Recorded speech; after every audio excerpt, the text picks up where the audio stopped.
Wow. We're live now. Oh, we are? Yes. We're live on Facebook. We're live on Soul Sisters. Yeah. On Instagram. Facebook people. Yeah, we live on a lot of stuff. YouTube people.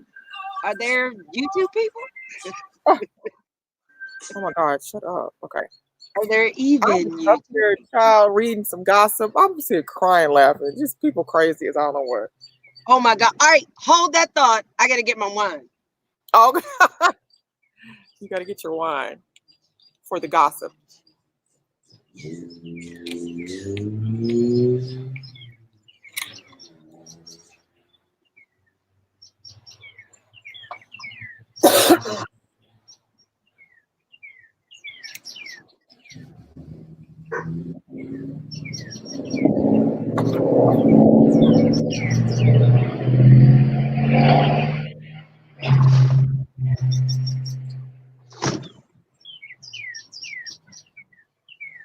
Okay.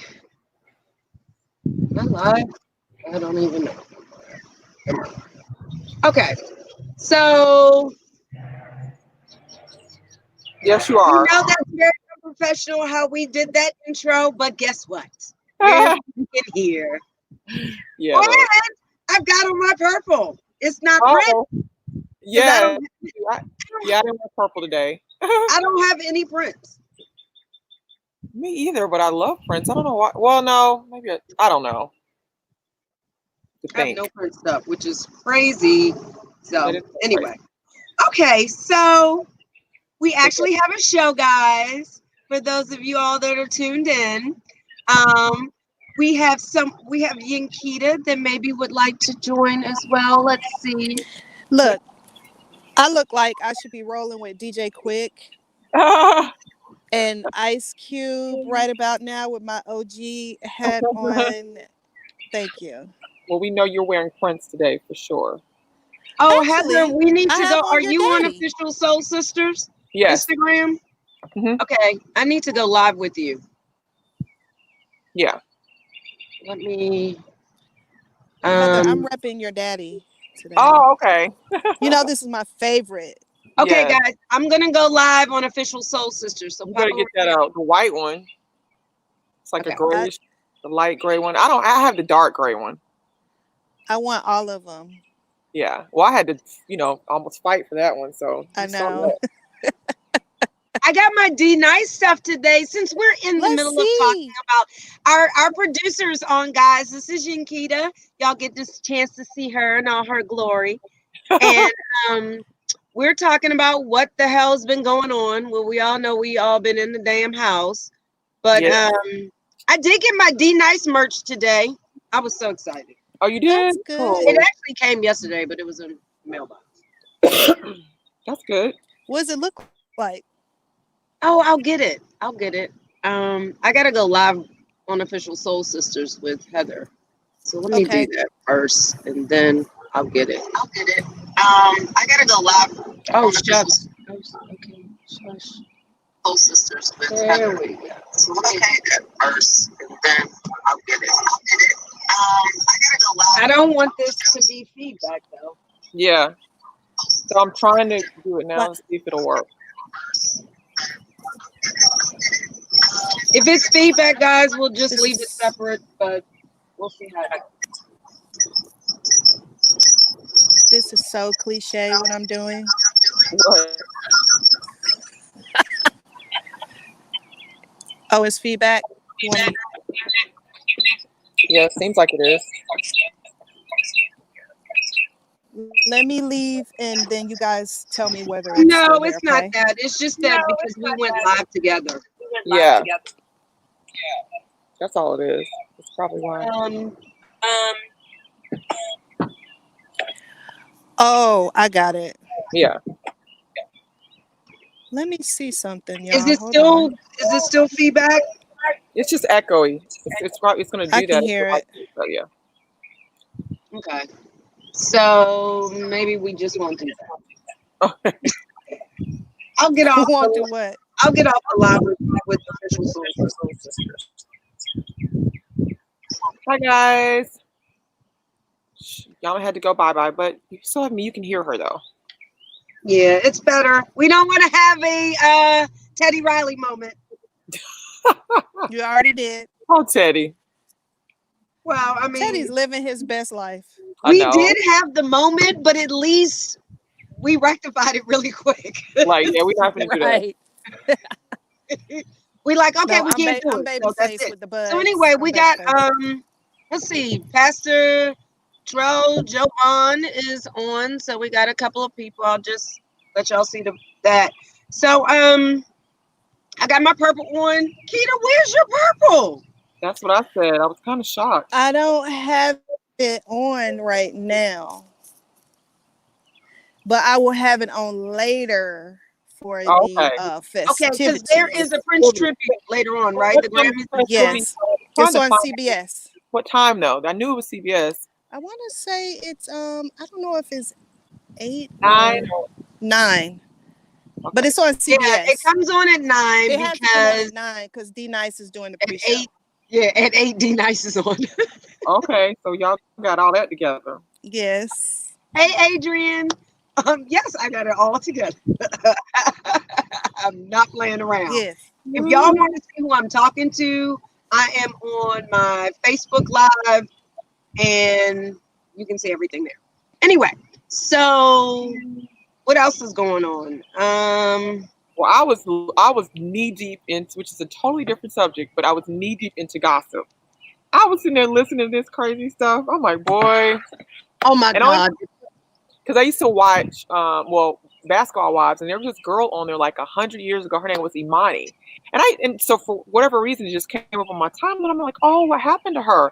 So, honey, the man that left at the altar, girl, and he sat there and told the whole story from top to bottom. It was so funny. I was like, oh my God. That's horrible. But this is the thing, though. I feel like this is a great topic, because the reason why is because he would not sign the prenup. Mm-hmm.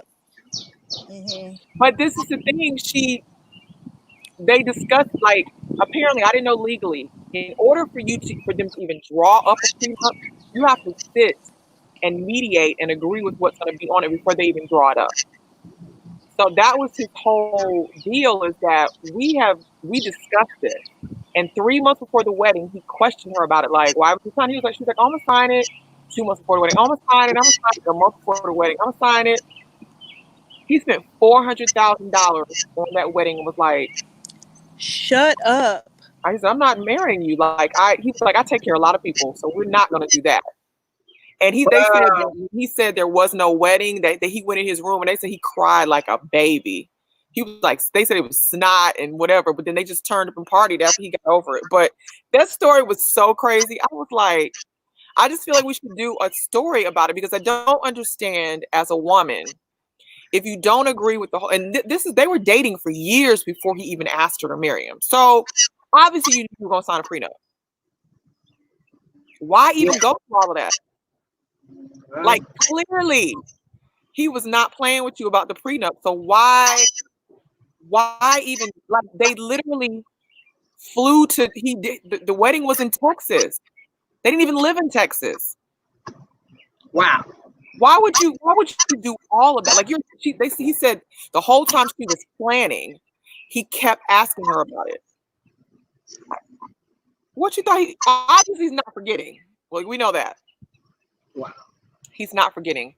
So you definitely have been in the gossip. Child, that was just really intriguing to me. Like, why would you go through all of this and not sign the prenup? And she had 2 kids. I don't get chicks sometimes. Clearly, she was not ready. Clearly. Well, Yankita, I know you don't want to stay on, because I know you got stuff to do, but we definitely appreciate you coming on to make sure that everything is everything. And we also want to let all of our listeners know that we will we may allow some folks to come on, but you got to comment. You got to let us know. And if you comment, I may send you a little invite. We'll see. But yeah, because y'all gonna hang up on you. I'm trying to get Morris Hayes of the New Power Generations Prince's backup band to hit us up and tell us a funny Prince story. Okay. And or I do want to know. Brown. I thought about him the other day. Some more gossip. I was reading how Apollonia went off on Sheila E. And I listen. I'm gonna let you talk to the people that may I'm have. Like, what is that about? I'm gonna try and get him, or either I'm gonna see if Brown Mark is available and y'all can have at it. Yeah, because okay.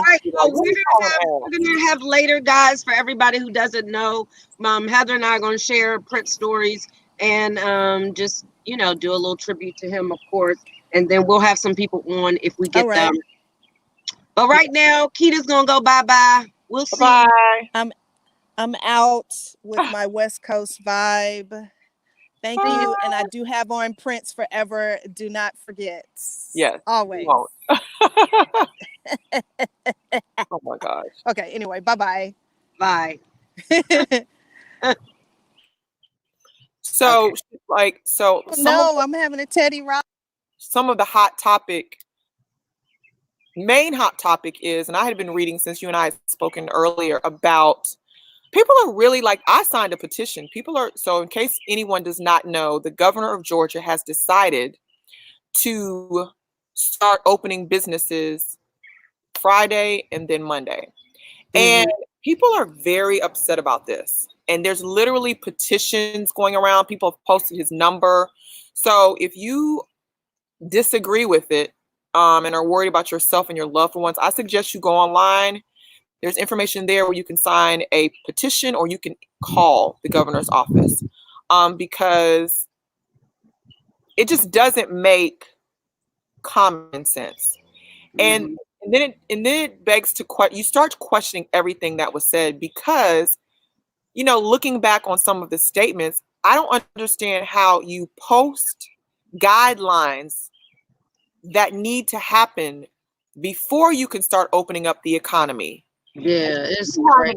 Any of those guidelines, and you just out of nowhere, less than a week later, say that you're opening up the economy. And then it's like a tattoo shop and a massage parlor. Like, using necessities for people to live their lives. I don't get it. And so I wasn't surprised at the age. But it's also like I saw Keisha Lance Bottoms on CNN. Like, it's embarrassing. Yeah, it's embarrassing because you have, like, we all have friends in other states asking, like, what is wrong with your governor? You guys be safe, and I think it's so irresponsible and just really, like, disgusting. Yeah. And I feel like us as African American people and people of color, like, this is like the Tuskegee experiment all over again. Like, because they open up things that African Americans tend to gravitate to. And so y'all are just going to test it out and see what happens with Black people. Right. Like, that literally is this what we're doing. We're just going to test it out and let the chips fall where they may with Black people. I just think, I don't know. Yeah, it's crazy because, I do feel like Caucasian people like to get their hair done. They go to salons too. They go to nail salons. They go get pedicures. There actually are white barbershops. It actually was right around the corner from where you used to live on West Paces Ferry. And I used to work over there, a freaking barbershop right next to the pharmacy. So there are white barbershops, but I get it. The thing is that people aren't taking the whole thing serious. Most people aren't taking the whole thing serious, but the people that are going to listen to him aren't going to take it serious, and they're going to go back out and God knows where we're going to be. I just think that I feel like when you discuss with people and people feel like their civil liberties have been trampled on, it would be different if what my neighbor did not affect me. But the reality of it is what I do affects the person next to me, even if I don't know them. Yeah. What I do affects the person working at Kroger. It affects the person working at Publix. It affects the person if I choose to. Like, how are you doing social distancing and staying 6 feet away from somebody and getting your nails done? My arms are not so long. That affects other people. So that means that the choices that and that's the thing that when you really think about it, like I'm around. But it's happening. Let me say this though. That same thing is happening in the grocery stores. So it's the same exact thing is happening. Okay. I do know that they're gonna, I mean, he's talking about that they're gonna have to implement certain things. I don't know what that means. What, one person at a time, sanitizing behind each other. I don't know what that means. But when you go in the grocery store, I know the Publix up the street from me, you can, you know, they've got it marked, right? I guess a lot of them have the same thing. You gotta go down and up and blah, blah, blah, blah. People don't do, literally this guy was coming down. I was like, not following directions. Not following directions right here. I mean, I was gonna go past somebody, so I asked him, I said, do you mind if I go past you? Knowing that if I go past them, I'm less than 6 feet. So that's happening in the grocery store. Okay. Yeah. So we have to go there. That's essential. Going to get your nails done and your hair done, although all of us want to do it, is not essential. I don't understand how implementing that in that environment is helpful. If you're going to do it somewhere where it's essential. Yeah. Like but the grocery store. Outside of just the health risks, literally, if people are laid off and you are counting on a stimulus check, is going to get your nails done really what you need to be doing with that money? No. Like that to me is, I mean, it's priorities. Like that's not important right now. No. Food, lights, gas. You know what I mean? Those things are important. So why would you, at this point, when we don't know what's going to happen, take the money that you do have and go get a massage? Yeah. Yeah. I just don't understand the logic behind it, because it is illogical. And that's the thing that is so disappointing. And I see some people like, I'm ready to live. I mean, okay, all right. They ready to go out. You don't know if you're gonna live. Wait about 2 weeks. So Friday, I said Friday is April 24th, right? So 2 weeks from that is May what? May 8th or May something? Yeah. Something like that. First week in May. We'll see. We'll see if the cases go back up. And I saw a health worker, and she literally was so angry, and she was almost in tears because she discussed how she is putting her life on the line on a daily basis. Yep. And she's like, this is a big F you to us. Yep. And it's not just us, it's the people that are cleaning after we do everything we do. They have to go in and clean these places. And it is. Yeah. And that's the thing. These people have families. So these nurses can't be around their husband or their children because they've been on a 12-hour shift with people who we know for the most part are positive and literally seriously ill because they're hospitalized for it. And she said, you know, when I get into my home, her husband has a bucket by the door. She has to take all of her clothes off and put it in the bucket at the door. Mm-hmm. Yeah, I have everybody taking off their shoes at least. Of course, nobody's really going out except for me and my husband, but I'm not even really going out that much. I mean, but still, even when I come in, I don't do that. But that's a good idea to take off your clothes, but they talking about wash your hair and do all this. Like, I mean, I don't know. I guess you can do those. You can do that as well if you think that you should. I don't know, but I know going out and what they talking about opening up. I mean, restaurants gonna be back open on Monday, Heather. Well, they won't see me. You ain't got never. And how are they gonna be open? I understand why you can't order to go like you've been doing. Right. What I mean, but this is the deal. If you're going to start opening, like I said, essential things, maybe start with the grocery store, maybe see how that goes with a certain amount of people, blah, blah, blah, blah, blah.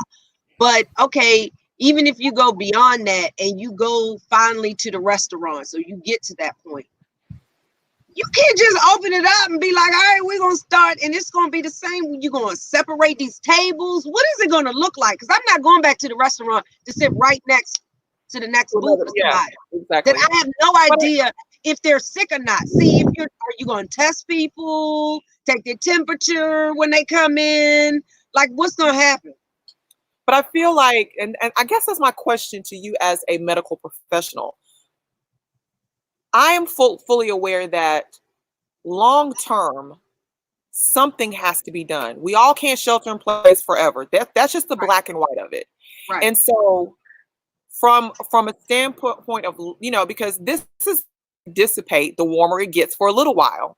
But then come November, you know, some of these things will still pop up. And I feel like from a medical standpoint, from a planning standpoint, what can be done outside of a vaccine? Because we're not going to have a vaccine for at least a year, at least this time next year. And if it was this time next year, I should tell people don't take that. Like, well, sorry. The vaccine actually may come sooner than you think. Because it's been fast tracked. Whether or not you want to take it, like you said, is a different story. But they're working on other treatment. They're working on another drug treatment. I mean, what else are you gonna do? So that's our option is a treatment, like some medicine.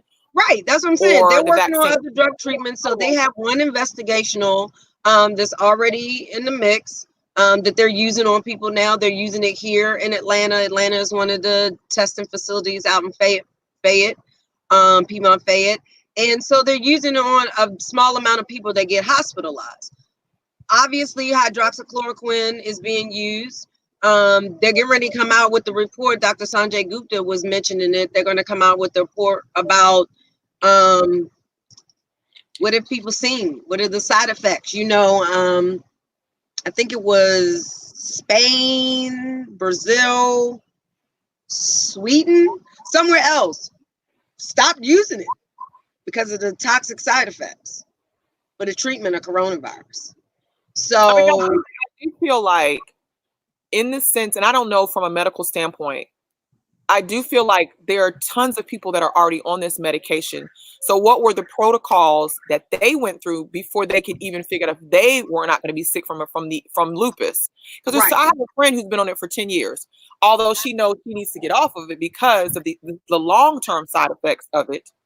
But so there's obviously some hope in that, but how do you... Well, let me say a couple of things to what you said. First thing is, you're absolutely right. This drug, if you're giving it to a patient, okay, so before I talked about that there's something called GCPD, right? That if African-American or the Mediterranean descent male can possibly have this this deficiency. And if they have this deficiency, then, and they take hydroxychloroquine, they could have really, really bad side effects, right? My guess is that they're probably not testing people for that right now. Maybe going forward, they will. If they continue to use hydroxychloroquine, they may not use it. You know, they got other drugs in the works to see if it'll work better than this drug with less side effects. And then there's also the other thing that people may not take anything. It's a virus, so they may just ride it out. But this is I don't have a problem with, because I don't have a problem with people not taking anything or taking regular meds, because it's a virus and it doesn't affect people. 80% of the people are not hospitalized and it doesn't affect them like this. Clearly, take you some Theraflu and sit your ass down until you feel, you know what I'm saying, you feel better or whatever the case may be. But I just think long term, you know, for those that are adversely affected and you know, almost immortally affected, like those are the people that you really need to, you know, do as much research as possible, because I feel like people, I mean, I think people have a problem with people like stay home. It's like everybody ain't swimming in money. Like, I want to work too. Yeah. You know what I mean? Yeah. Like, well, I think long term what it looks like is it's like you said, it's a virus. So if you get to the point where you have to take medication, then you decide whether or not you're going to take the hydroxychloroquine. Like Adrian's over here saying that she heard it wasn't working. It's not going to work for everybody. And then some people are going to have side effects. And on top of that, what doses are they using? See, when you give it to somebody for lupus, you giving it over a long period of time. You treating coronavirus. I don't even know what the treatment protocol is because I'm not on the team, but my guess is that it's probably higher because it's a short period of time. So that's probably what my friend said, that it takes a month or so for it to even get in your system. So therefore, these trials are not really, it would be at least, and they're giving these people this in emergency cases. So a lot of the times it's not going to work like that because they need to take it for at least a month to they need to be on it for probably a good 14 days to really see what is going to happen. But the way they're going to get past that is increasing the dose, and increasing the dose increases the side effects and the toxicity of it. So it's a lot of things we don't know, but that study is going to come out. So let's keep that on the horizon. New drugs are coming out that people are going to possibly take. There will be a vaccine at some point. My thing is that the vaccine, honestly, guys, will probably change year after year because you just think about, they never did a SARS vaccine. You know why? Because once we pulled back and it went down, they said, forget it. We're not even going to do the vaccine. But guess what? If we'd have had the vaccine, would it have helped against this one? They say it mutated and it's so different that it probably wouldn't even help to the extent that we would have wanted it to. So there's a lot of ifs. There's a lot to learn about this drug. And people are worried about shortness of breath. Dr. Gupta, again, came out. And of course, he ain't the only one. A lot of people are talking about this. There's other things that affect you. I mean, other areas.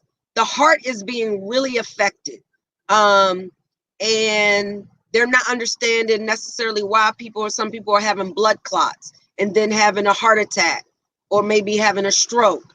And then they're not understanding why some people are having the loss of sense of taste and smell and the dizziness and headaches.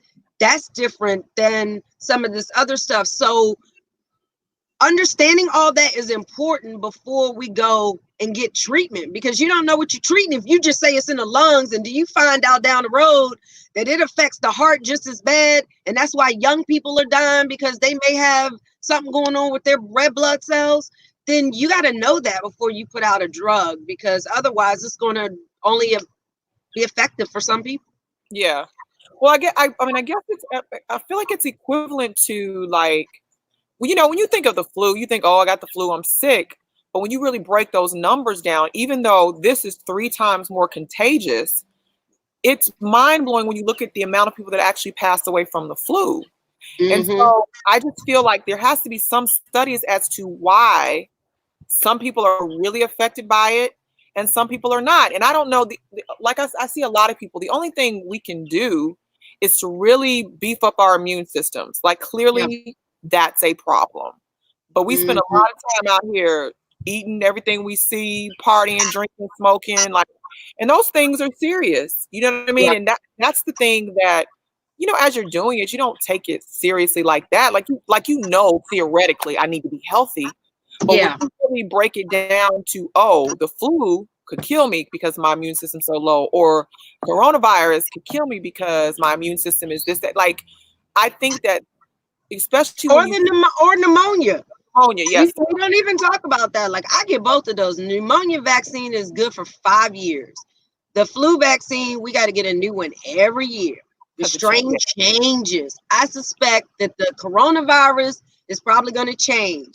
Either way, you're probably going to have to take a vaccine probably once a year, once it gets the kinks out, and it's probably going to be another part of our daily life. Because we don't want to get to this point again. Nobody want to get to this shut down the economy point. Nobody.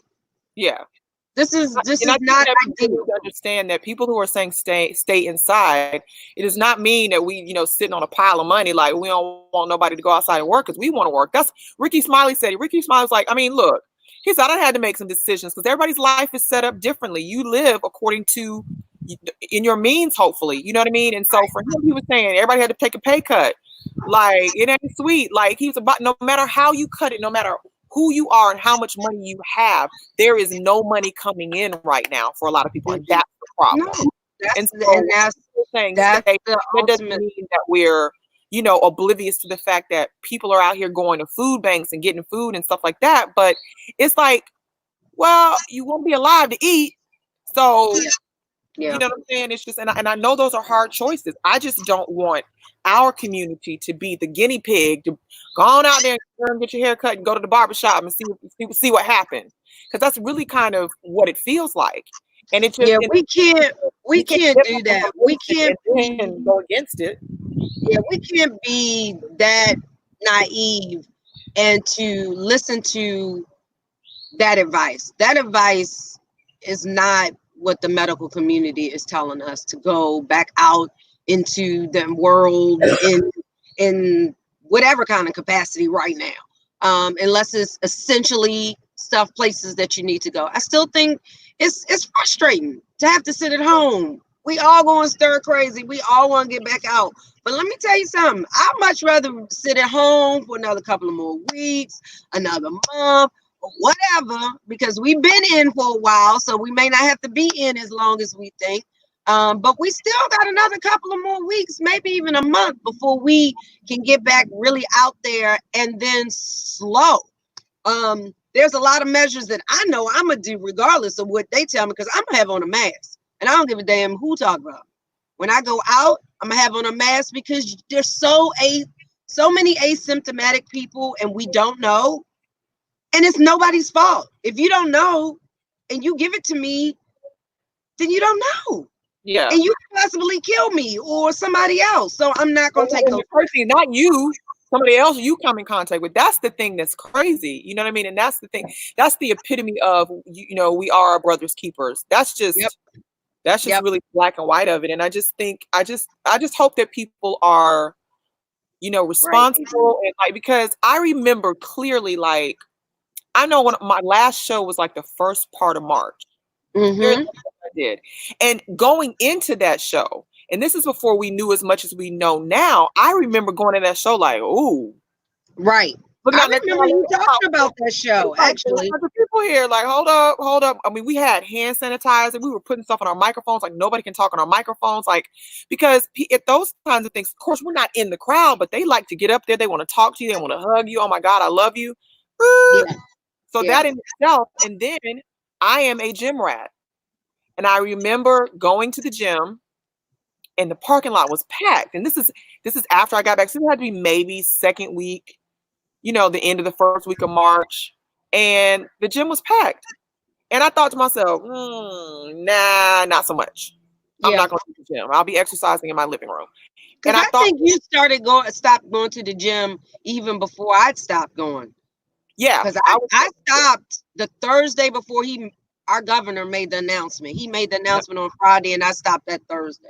I stopped a week or so before that, because I just really thought it's already a petri dish anyway. Yeah. It's just the nature of what it is. So my thing is that all this grass outside and everything, and you want to open up a gym. Yeah. He's retarded. Like, we're not even gonna go there with him. But another thing that they just did is the small business stimulus program. We really need to get into that. We don't need to get into it this week, but we need to digest a little bit more once we figure out what it is. But that's going to be a biggie, because there's a lot of people that have applied. I ain't seen nothing. And didn't get the money because the money ran out. And so now they just approved another 500 million or whatever it was. Whatever. When you're giving companies that don't need it, like Ruth Chris, $20 million. Who is going to Ruth Chris Steakhouse for $100 dinner right now? That's just mind blowing to me. Or Shake Shack, which they had 10 million and they gave it back. But you have these small businesses. That's the backbone of our economy. Mm-hmm. But you choose not to give it to them, the small businesses, and give it to these businesses that clearly don't need that kind of money. So I don't know anybody, and I know a lot of people have small businesses. Nobody that I know with a small business got any money. It'll be interesting if any of y'all know any small business people that got money, or please comment below. Or if you know somebody that applied that didn't get money, well, Heather, we know she's one of them, didn't get money. And then now we got this new thing that came out. The Senate just passed it, so we'll see what this happens, and then we'll be able to talk about this some more the next time, seeing what's going on, seeing if people really gonna get money from this. Too, I mean, you got to give people the money. I don't know where it's gonna go if you don't give it to them. Well, they're giving it to the big corporations that don't need it. I mean, that's essentially where the money went. Like $20 million to Ruth Chris Steakhouse. What? And the thing about it is I see a lot. Well, they didn't need it. They didn't need it, but I mean, like it's still people buying stuff from there. Yeah, but okay, when you really think along the lines of what our economy consisted of, most people are living paycheck to paycheck. Right. So the reality of it is nobody's going into Ruth Chris Steakhouse to buy $100 steak. We're not doing it right now. Everybody working. Yeah. So, but you still had a surplus before this ever even happened. So why do you need $50 million? Yeah, it's too much. I do commend Shake Shack for giving the money back, but I guess they weren't gonna give it back till they secure the rest of their money. So I guess, but at least they said that they had money for basically had a rainy day fund, like a lot of people. But when I see these that's not what they said. They said that they had secured, when they finally secured the money, they decided to give it back. So they secured money. So they was applying for the small business thing and applying or trying to get money some other kind of way, probably some private investor. That came through after the money came through that they gave from the government. So they felt bad. Then they gave it back. That's a plus that they felt bad. I'm kind of shocked that they felt bad. So they felt bad and gave it back. So I think that's important. But we're going to keep on going. We're going to go out, y'all. We're going to actually try to have a little bit of a show. And since we are talking about Prince today, we're gonna go out with a little Prince, and let's see, we're gonna go out to some Purple Rain. Not Purple Rain. We'll be back. Why not? Can you hear? What you want to hear? Oh, I don't know. It means Prince. It don't matter to me. You can pretty much play anything with that. It's Prince. You can't hear it for real? Yeah, I don't hear Prince. So I don't think they hear it. No, they definitely can't hear it. Y'all can, if you can't hear it. But what we're getting ready to do is take a little break. So I'll take a break from IG, guys. Catch us on Facebook because we're going to have some people on there. So go to my Facebook Live and we'll be talking about some stories about Prince. So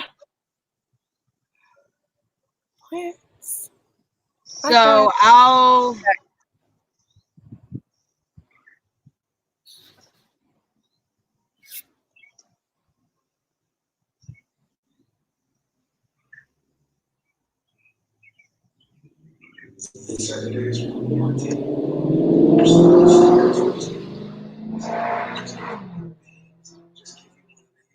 just give you one of these. Belloc is, of course, taking the video.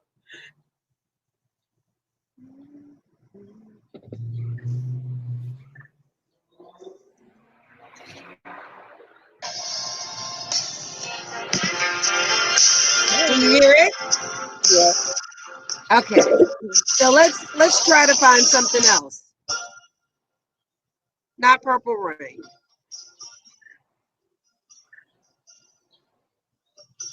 Got one.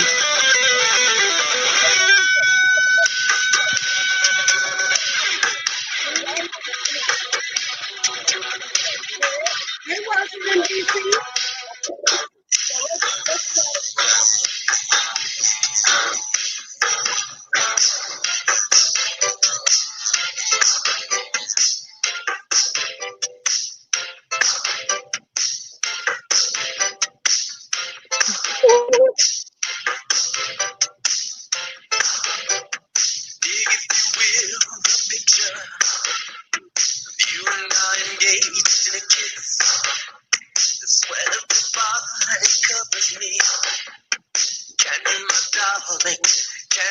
Picture the dream, Concordia, an ocean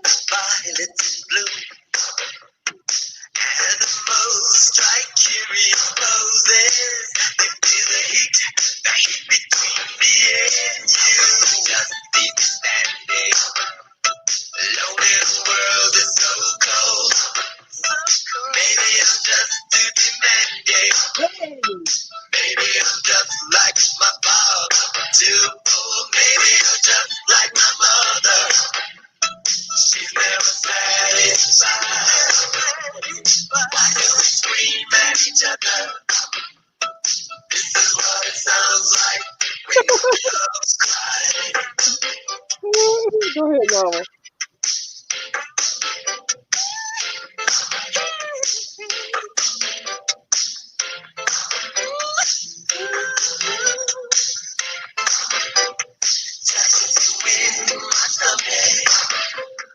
Feel how it trembles inside. You got the butterflies all tied up. Don't make me chase you. Even though that's right. Keep us back there. Alone in a world so cold. Maybe I'm just too demanding.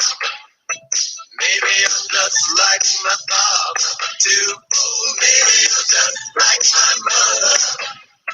She never satisfied. Why do we scream at each other? This is what it sounds like when girls cry.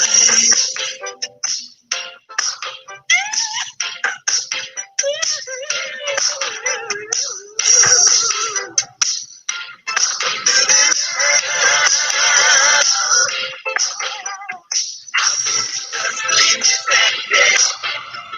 No world is so cold. World is so cold. Maybe I'm just too baby. Maybe I'm just like you know. Really cool. Maybe I'm just like my baby. I'm just like my mother. She never had it. That's why I'm screaming at each other. This is what it sounds like when girls cry.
Heather, you ready to come back?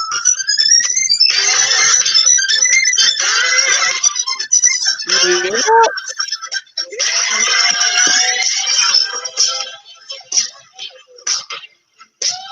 All right, guys. You know I had to cut Prince off because he's gonna go on here like James Brown and everybody else. So we're back on Soul Sisters, and I figure we take a little moment and talk about some Prince stories. Heather, you got a Prince story? Well, I've never met Prince, but I actually saw, which is kind of shocking. I was trying to go through my archives, like, have I actually not met him? Like, I've met so many people. Couldn't believe that I didn't meet him. That's like crazy. And I'm almost certain I did not. Yeah. But I've never met him either. Really? Isn't that crazy? That's craziness. When you think about your father or my father, I'm like, how did I never meet him? Like, I don't. So never met him. Went to 2 concerts. I do have my story, but go ahead. I went to a concert, but so this is back in the day when I don't even know if I was out of high school, but downtown at Jack the Rapper when I had no business being down there and trying to be cute. And Prince was performing, and I remember I had on this patent leather bra. And who do I run into first? my daddy. Like, oh my goodness. I was like, hey, Dad. Like, I know he like, why she got a bra on? See there. He was with Barry White.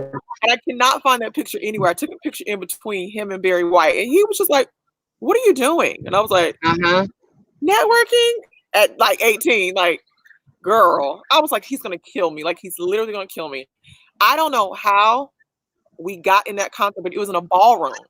Yeah. Excuse me. So that in of itself, and I was on the first row in a ballroom looking at Prince. It was the most magnificent, crazy, like, thing I've ever seen in my life. Like, I was in awe. And, you know, at this point, I've seen a lot of people to this day. Like, I performed on stage with a lot of people. But that was the most incredible concert I had ever seen. When in that kind of setup, it's in a ballroom. So I'm literally like 10 feet away, like, oh my God.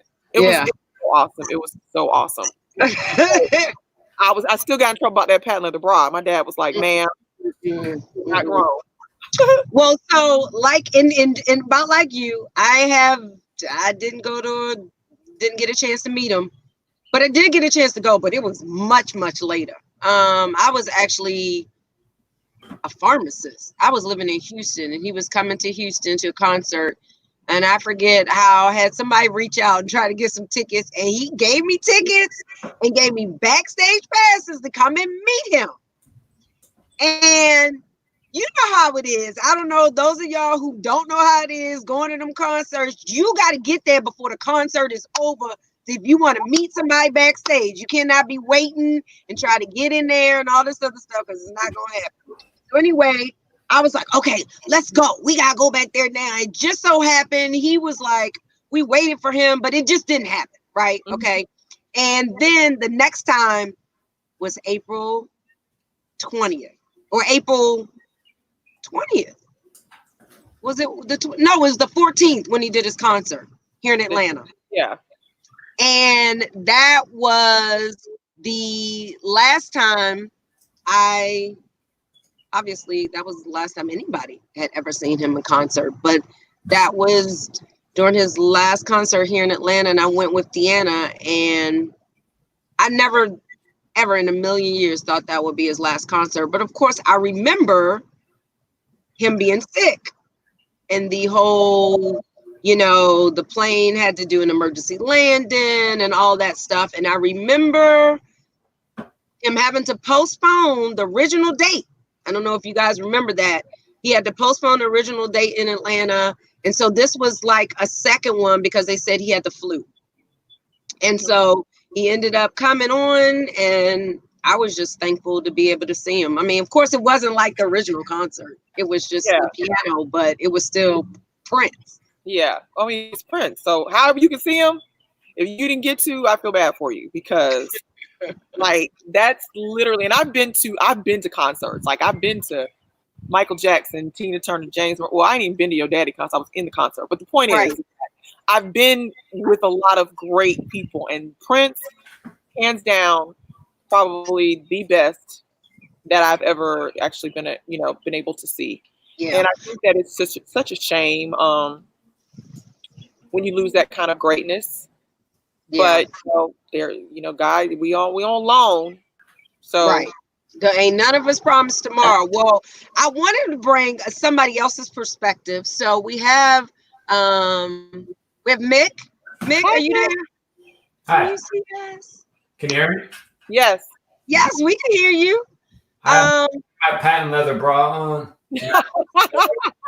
You know. Speaking of patent leather bra, well, thank you for coming on, Soul Sisters. I got my cat too, so he keeps walking back and forth, so we might as well just like show him. You see the tail go back and forth, you know. He's cute.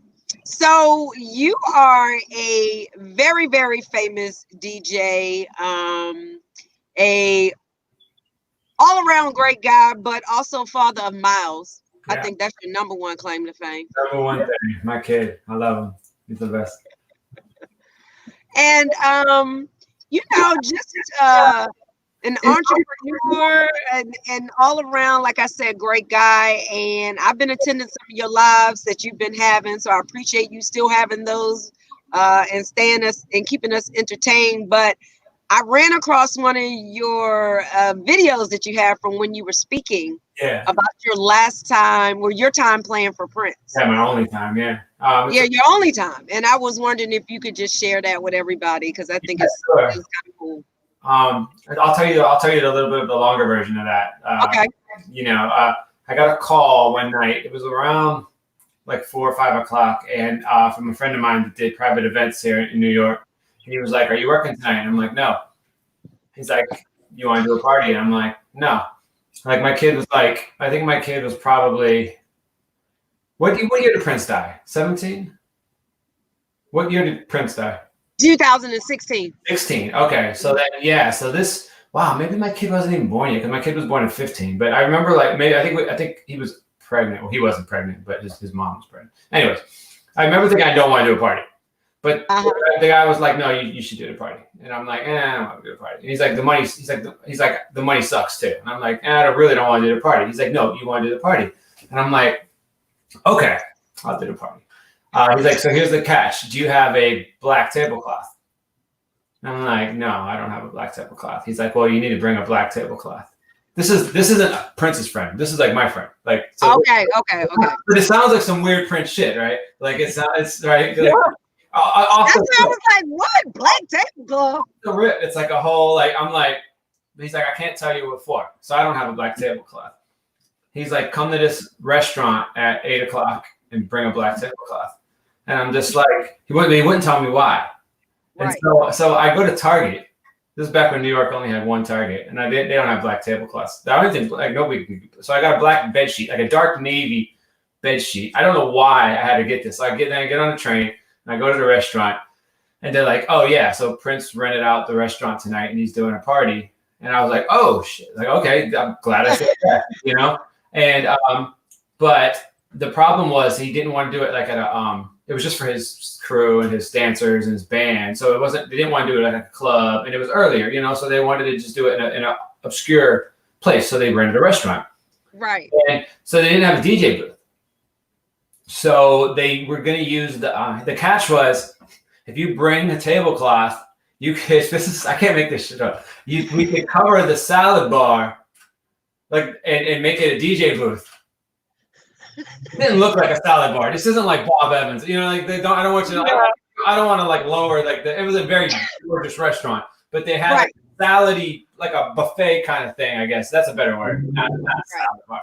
And it was like, if you don't have that, we have to put you back further and somewhere that's nice. But like, if you want to be closer, we got to cover this up. So you need to bring like this table. So that's why I needed the black. So I get there, and it turns out they found a better black tablecloth than my navy bed sheet.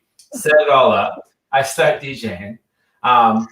It was 8 o'clock, 9 o'clock, 10 o'clock. Nobody's there. Like, I brought one friend with me. I snuck him in with me. He left. It was just me DJing in a room. At like 10:01, like they all walk in. And I was like, holy crap, like this is like really happening. And so they like the restaurant filled up in like 1 second, and like everyone's in the booths and they're just like eating and they're just chilling. And I'm playing and I'm just like, you know, I don't know really what to play. Like, I mean, I know what to play, but like there are certain people in music history, like you guys would know better than anybody, that like you kind of as a musician, you get a little more up to play for, right? And he was one of them. Yeah. And so, you know, I remember the first thing I did, I played I was randomly doing something like 90s hip hop, and I played Salt and Pepper Shoot, and like they had that line, like Prince said, "You a sexy mother." And I remember he was like sitting there eating the mashed potatoes from that other part of the story on the top of the booth, and I remember I looked when I played it, I was like, oh, should I play this song because it says his name? But I remember he like kind of like liked it, and then the story that you heard. So I started Googling. Thank God the restaurant had Wi-Fi, and I started Googling, like, you know, I mean, I guess my phone would have worked, but you know, for the story sounds much better for the restaurant, right?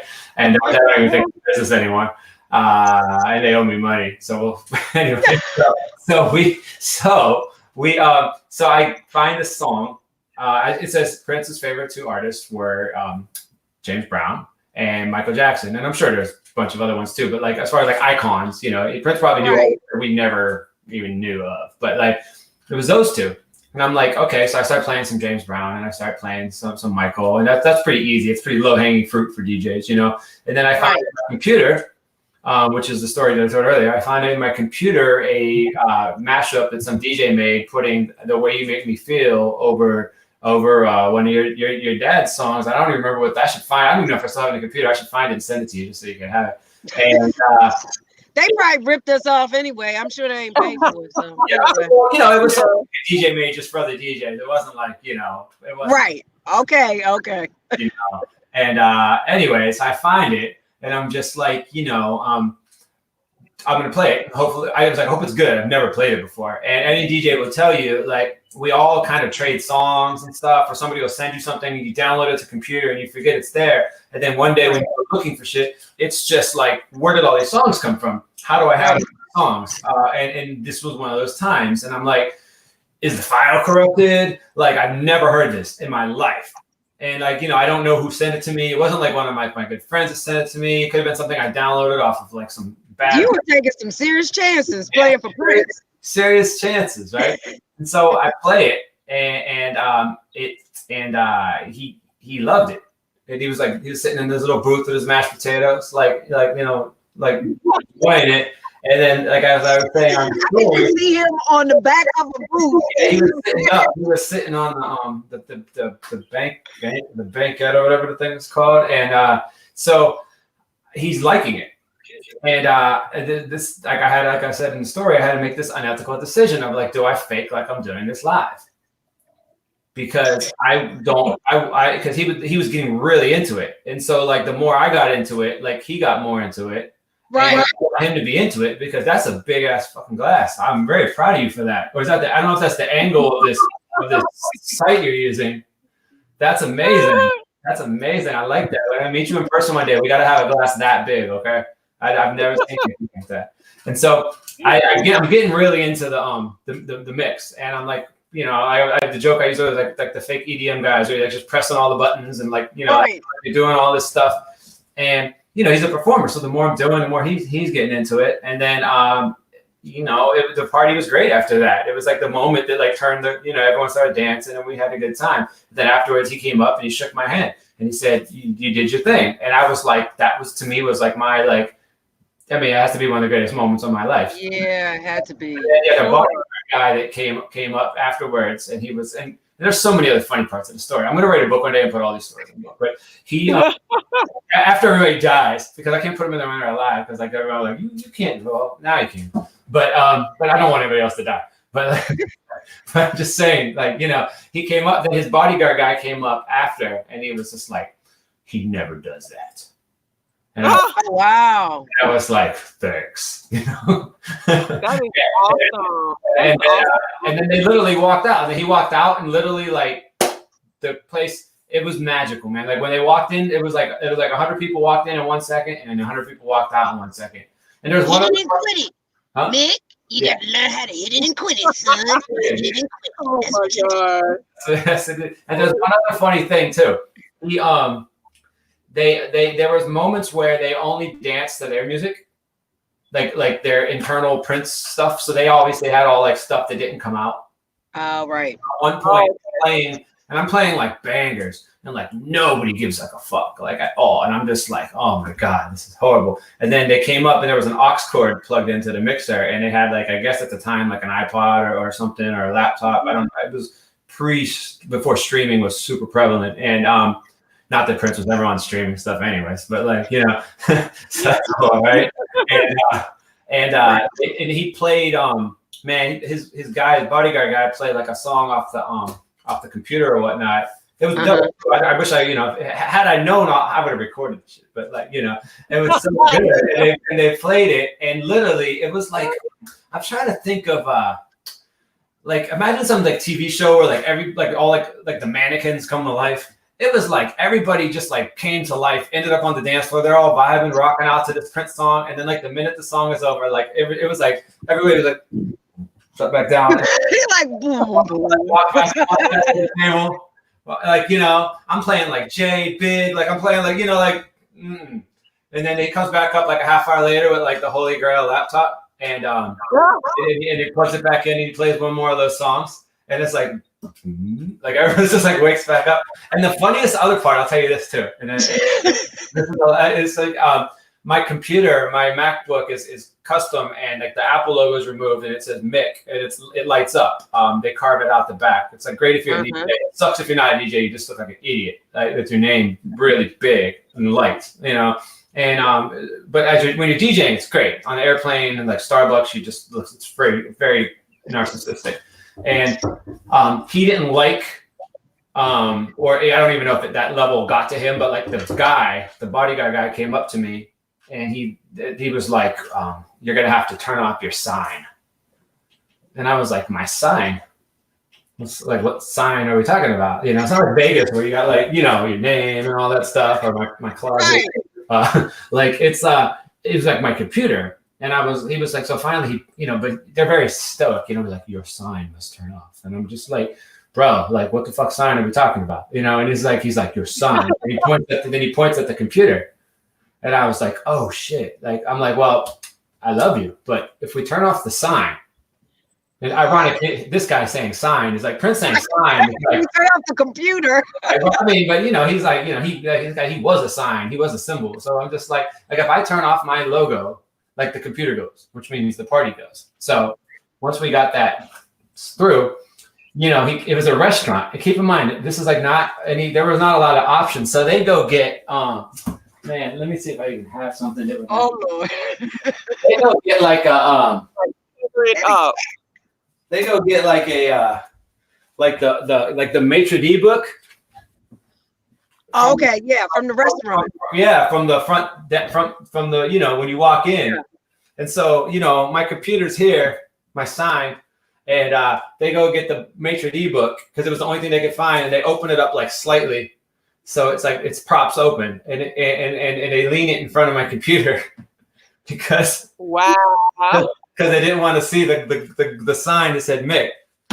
And that is crazy. Yeah. You think that was a Prince thing, or you think that was Prince? I mean, maybe the guy had a friend named Mick that owed him some money, and he had like PTSD. I don't know. I would imagine that if I had to guess, I can't imagine that Prince was sitting there eating his mashed potatoes thinking about my sign, you know. But what I can imagine from dealing with like famous people or rich people or just like assholes or some combination of all three is that what I find it, and I'm the same way when I DJ, like if I'm around stuff like this, like I problem solve preemptively, right? So if I'm DJing somewhere and I see the owner of a club or like, and I know that like he's always this and he's always that, and there's always some issue that doesn't even really exist, but to him it does. Like there's a guy I used to DJ for that would always complain about the bass, no matter what. So, I know, Heather, you gotta have one of those stories. Yeah. So whenever he would walk in, even if the bass wasn't loud, I would lower the bass because I just don't want to hear it, you know. So I would imagine that, and that was just this guy. So I would imagine if you work for like a Prince, if you have anything he ever said to you ever that potentially you got on your ass for, you're probably preemptively solving that. So if he was probably just like, man, I just really don't like, you know, like breath mints. They probably took all the mints out of the restaurant before he got there, just so he doesn't. Because you don't want to piss him off. So you probably just like, you know, you probably just have to keep a list of everything this guy ever said ever and just preemptively solve it. You know, which I agree with. I agree. I think even as a father, like I know when my son's gonna have like a meltdown, and so when I have to take him to his mom's house, like I preemptively like negate all the meltdown shit before we walk out that house. I really like how you're comparing your kid to an entertainer because that's pretty much how they freaking act. That's how they act, yeah.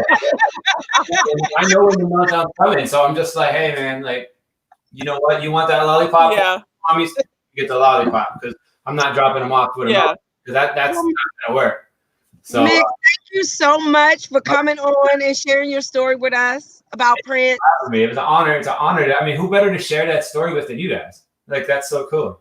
Thank you. Well, we'll have to have you back on again soon, and see you till next time. Yeah, see you. And I'm looking for that bra. All right, see you later. Bye. Bye. That is so funny. You That DJ'd was on a salad wrap. That's Oh a my good God. one. That was hilarious. But That was so funny. I was saying, like, I know there had to be shit that, like, with Dad, that y'all would be like, okay, before Mr. Brown come in here. Oh, most certainly. Most certainly. Like, I can't think of anything specifically right now, but there was, you knew certain things like traveling, how he expected us to travel was always an issue. Yeah. You know, no jeans, no tennis shoes, but you on a 12-hour flight. Right. You know what I mean? Like, you knew you couldn't, or you get sent home. Right. Exactly. And some people think I was so crazy, and I'm like, it's not, and it's real. It's real life. It's like you getting sent home. You show the airport in tennis shoes. He does not care that you're changing planes 3 times or that you for 12 hours.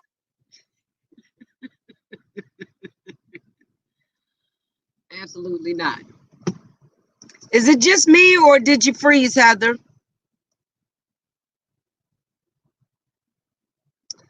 I don't know if Heather froze or if it was just me. So we're going to let Heather come back in a second. And in the meantime, let's see. We might go out for a quick Prince song, and then we'll come back. We got another person, Pastor Henderson's, going to come in and talk to us for a quick moment. Let me see what Prince song I'm going to pick. I see what I want to go out to. How about this?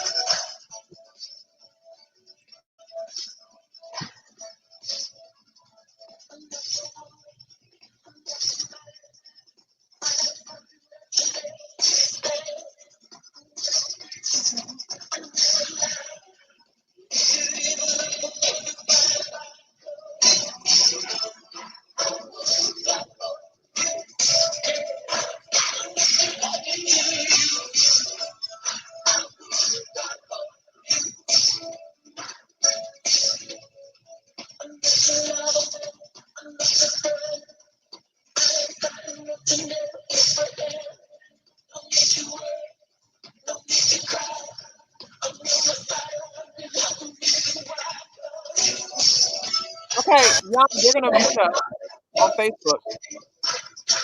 Huh? They're gonna mute us on Facebook if you play that. Oh, are they? Yeah. Well, we'll stop now. Okay, so that was our little other Prince song. So Heather, we got Pastor Henderson that wants to go live with us since we've never had a chance to go live with him. Oh, okay. We're going to bring in Pastor Henderson before I do my little quick update. So let's see if we can get him on. Hey, Pastor Henderson. Hi, Yama. Hi, Heather. Hello. How are y'all? Good. How are you? Are y'all staying safe in Georgia? Yes. Yes. Dude, I'm inside. I had to change our scenery. You know, we under construction of our new church in Baton Rouge, so I'm sitting outside. Yeah, I'm sitting outside of my friend Yolanda McKnight's house. So I'm thankful to Yolanda for allowing me to do this shoot outside. So how y'all been doing? We've been doing well. Thank you for always tuning in and listening to us. We appreciate your support.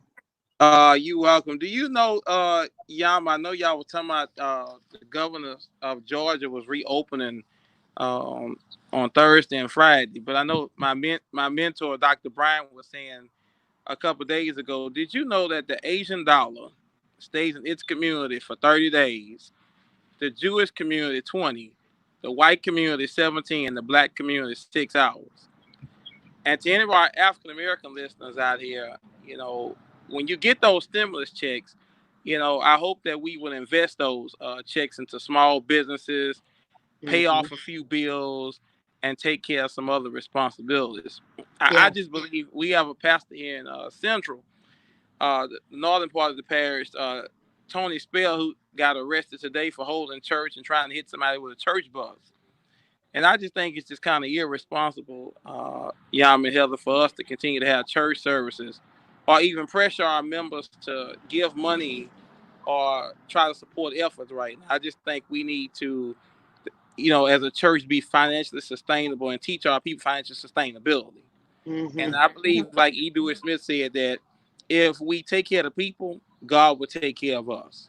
Yeah, absolutely. And I just believe that. So, for me, I think that once the good folk found out that it was mostly African Americans dying, they just said, well, let's just go open up the economy.